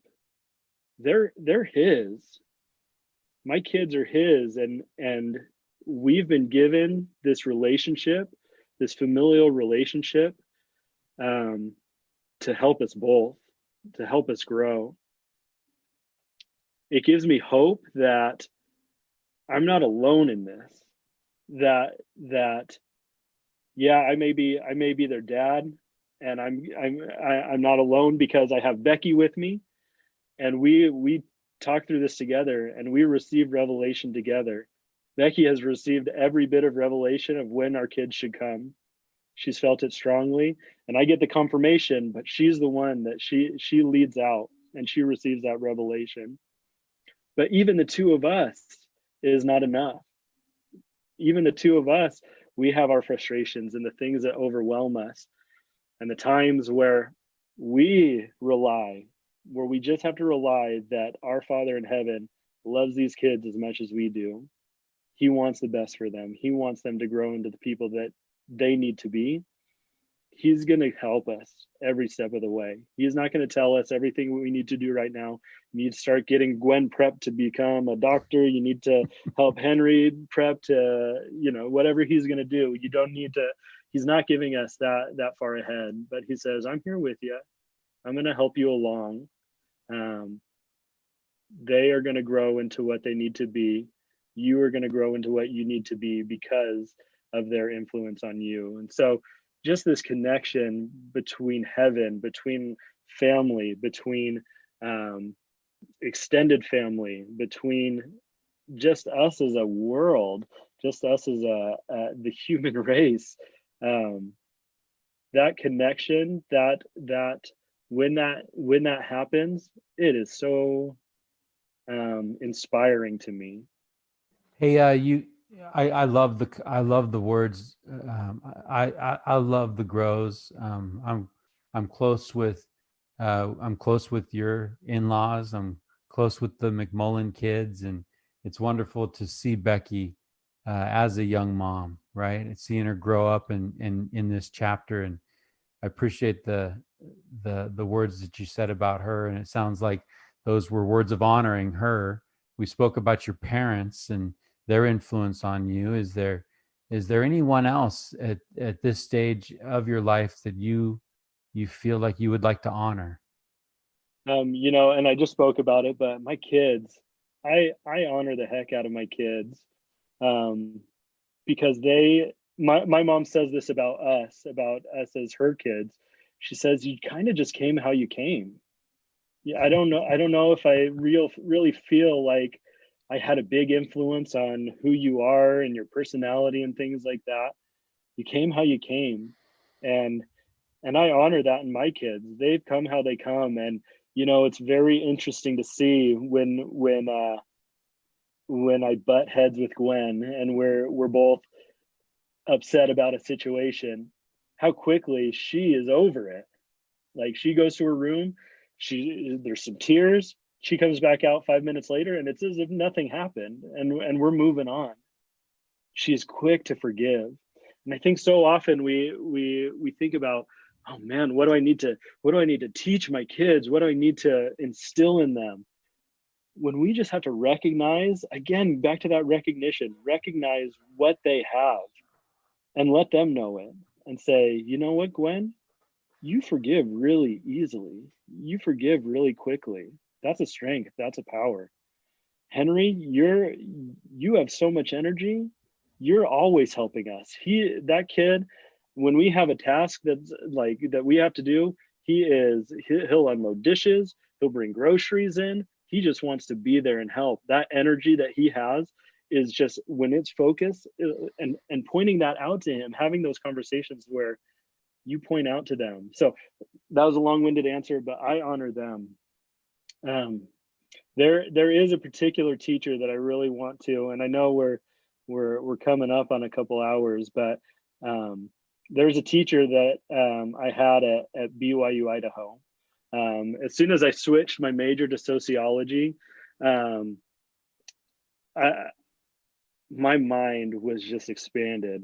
One of the first classes that I took, his name is Stephen Smith, and he says, and you're going to call me Stephen, because that's what my mother called me, and if you think you're better than my mom, you're not. He just had a different way of looking at the world. The first day of class, we walk into class, he's going through the normal things on the first day of class, syllabus and things like that, but his syllabus is not the same. And one of the big things on there is, at the end of the semester, you are going to come into my office, you and me are going to sit down, and you are going to argue with me why you deserve an A in my class. And half the class at that moment decided they were getting B's or C's in the class. He said, so he starts it off this way, and you're going, man, this is crazy. This is weird. We have 2 major projects. If you get anything less than a perfect score on it, you fail the class. You're done. You have 2 projects that you have to come up with yourself. You have to approve them through me, but you have to go and figure out what you're going to do. At the end of that first class, he says, okay, I want you to take out a piece of paper, and I want you to write down as many facts as you can about bananas. And so we're like, okay. So we all start doing it. We turn it in. Nobody really thinks about it. We come in the second day of class. We go through our whole class. We're talking about different things. He says, okay, I want you to take out a piece of paper, and I want you to write down everything that you've learned about bananas since yesterday. And everybody's like, what? And the lesson there is curiosity. You have to be curious. He would, when we're talking about a chapter that we've read for class, we were reading a book that was probably a master's level book. And at any point in the class, he'd call on you and say, okay, hey, what does this word mean? Because he's expecting you to, if you don't know something, go and figure it out. We left that class learning 3 things. He said, these were the 3 things that he emphasized. How do I know that? Challenge the assumptions that we have. Challenge the things that we've built up in our mind. He challenged us, well, actually, to when we hear something that's incorrect, to talk about it, to talk through it, to not be okay with untrue things being perpetuated, with really just have that in our minds, to be okay with being wrong, actually, to have a healthy relationship with wrongness. I think one of the things that I'm best friends with wrongness. Yeah. And hopefully you're comfortable with that. Hopefully you're okay with when you're wrong. But so often our reaction is pride, is I'm digging my heels in. Well, that's what you believe, I'll believe what I believe. And we need to be okay with being wrong. And then his third principle is smoking grandpa. And that, so he said, I had been told my whole life that smoking was bad for you. But I had a grandpa, and he smoked every day of his life. He lived to be 80 some odd years old and was just fine. And so taking that, we don't take that personal experience and say, oh, I understand the world because this the one thing happened to me. So those were some of his principles. And I went through his class, and he just had a way of helping us see the world in a different way, to not stay in the status quo, to challenge our beliefs, to challenge, because when those things happen, that's exercise. When we challenge those things, we grow in them, we understand them better. Just to jump off really quick, that reminds me of something else that I just think is so important, that I've harped on for the last year in seminary as a teacher. This is from a BYU speech, and the quote is, "The challenge isn't closing the gap between our behaviors and our beliefs. Most of us behave in the way which we believe. The gap we need to close is between belief and truth. We need to always be in the pursuit of truth." And that's what Stephen taught us. He taught us we need to be explorers. We need to search for truth. We need to defend truth. And truth has to be the goal. We have to get to what's true, because anything else is a lesser portion, is superficial. We have to get to truth. And so taking his class was a hinge moment. Changing my major to become a sociology major was a hinge moment that really helped me kind of expand my mind and to break down some assumptions that I had built up in my life. Yeah, and make sure you reach out to Stephen Smith and tell him thanks, man. I mean, that's so I wrote a blog post about him on a blog that I was writing, and I sent it to him and said, "Hey, is this okay? Is it okay if I do this?" And he's like, "That's awesome. We'll get our intern on it. We did have a recent change in intern. Intern is now Abe Freeman, so we will stick him on hunting down Stephen Smith. And I know that stirs up a lot of things. And Tyler, you probably have a few thoughts, but one of the things that you said really hit a nerve that I've been thinking lately. As I work with people, kind of in the spirit of Nate Ward, right? And betting on strengths. We could do so much better as parents. We could do so much better as employers if we work with people and acknowledge what they're good at and blow that up and give them the resources and the support for their strengths to get out of this world. Instead of going and saying, okay, I see your strengths. Now let's spend this hour talking about your weaknesses so that you can get 4s on all your evaluations, when we should take the areas where there are 4s and make them 8s, right? Because that's what draws people to people like Stephen Smith, right? It's where, if we can honor the exception in our kids and go all in on strengths, if we can honor the exceptions in ourselves, read our patriarchal blessings and come to terms with the facts that we have strengths and develop those, and really use our weaknesses as counsel to avoid those situations. Mm-hmm. Right? Not that we have to, weak things can become strong, but like, I think as we're working with kids, I am guilty of this as a dad. My kids, Brian, came as they came. Kelly will be honest. I'll be honest. We have very little to do with anything good coming from the Freemanites. But I will tell you, I am guilty of looking at weaknesses. My kid will present daily evidence of strengths, and I'll say, yeah, but your room's kind of messy. Let the kid have a messy room, right? Why do we do that? We look at the deficit instead of seeing the strengths that are right before us. So I appreciate that comment. You talk about feeling like some of the guests that have been on the show in the past, and I feel like I've known you for a long time, and we met yesterday, the day before, or something like that, right? Tuesday. Yeah, we met Tuesday for a few minutes, and this has just been fantastic. As you know, listening to the show, the theme of the show is, the name of the show comes from It's a Wonderful Life. And that moment when George Bailey realizes that he's a rich man, right? And he sees the blessings. It's almost tangible.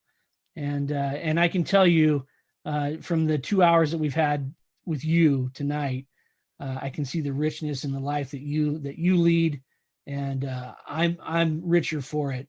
But Brian, what does it mean to you to be considered one of the richest men in town? A rich man to me isn't making a living; he's making a life. And I know that's kind of a cliche kind of idea, but so often I feel like we get caught up in especially as men, sometimes I feel like we get so caught up in providing and being a good provider that we have food, shelter, things that we've given to our kids. But would they trade that for time with you? Would they trade that for the life lessons they learn with you? Would they trade that for any of those things? A rich man, a lot of your guests have said a rich man has those relationships in his life, and I believe that fully. But a rich man, I think, holds two things in his heart: that he is worthy of love, trust, and respect, and that he wants to be better. And those competing ideas, I think, sometimes can get us down. But they live in the same spirit. They live, and we can hold them. And so as long as we're pursuing that, we're going to find things.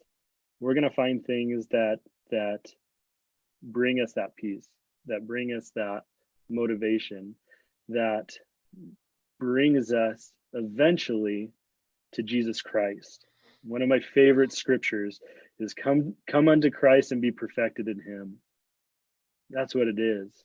He teaches us really what it means to be a rich man. And we have to let him. We let him in. And that's where we start. Those seeds of desire.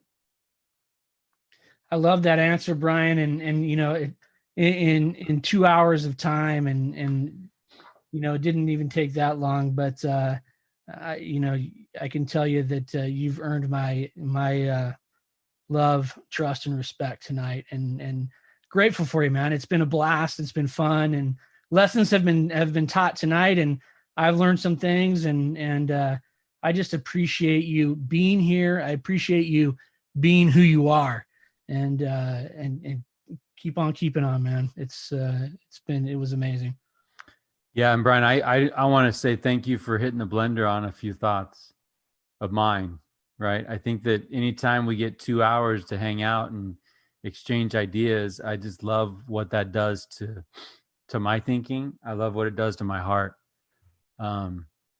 We just need people like that. We need people that make us feel alive and inspire us as we engage and interact. And you know what the cloth is looking like. you know what you want to be, and I think that's what we're looking for as we bring people into this space to share out. I appreciate the vulnerability, and I appreciate you letting us in on what you're dealing with, right? On what it looks like, and sometimes we're up and sometimes we're down.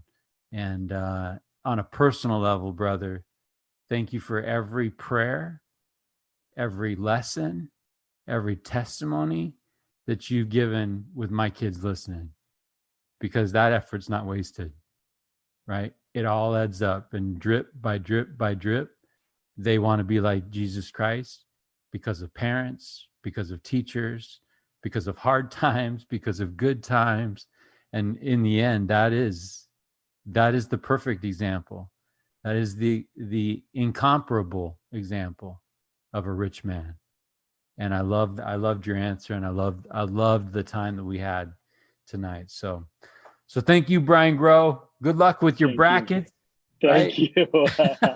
And let me just say, just really quick, before we sign off, I just want to thank both of you because, you know, I'm an idea guy, and a lot of the times those ideas stay ideas. I have had so many ideas for podcasts, and the fact that you guys had this idea, and maybe you did sit on it for a long time, but the fact that you're in it, you're doing it, you guys have, I'm sure you've felt like you've were kind of getting your sea legs at the beginning, but you guys have hit a stride that I think is going to benefit a lot of people. I am grateful for not just your idea, but you're putting your idea into action, because these are conversations that we need to have. These are conversations that are enabling. These are conversations that that allow people to say, you know what, let's get after it. I need help. I need somebody. That's what I get from what you guys have done. So thank you for this little podcast project, as you call it at the beginning of every episode. This is a little podcast project with a big impact. Well, Brian, thank you for that. You're not done with us, right? We have a tendency to bring folks back from time to time in different roles. I just want to challenge you. I want to invite you. It sounds like we've all been really good at spiritually creating things. As we said in the early part of this show, it's about the doing. Right? Brian, we love you, man. We appreciate you, and we're grateful for your time. And as Mike said, you know, this will come back around. We'll be together again. So I'm looking. We ain't done. No, not by a long shot. Let's do it, brother. Thank you, guys. Love you guys. Hey, go hug those kids. I will. They're sleeping. We'll sneak attack them. Yeah, do not wake those kids up, whatever you do. All right. All right, Brian. Take care, man. Bye.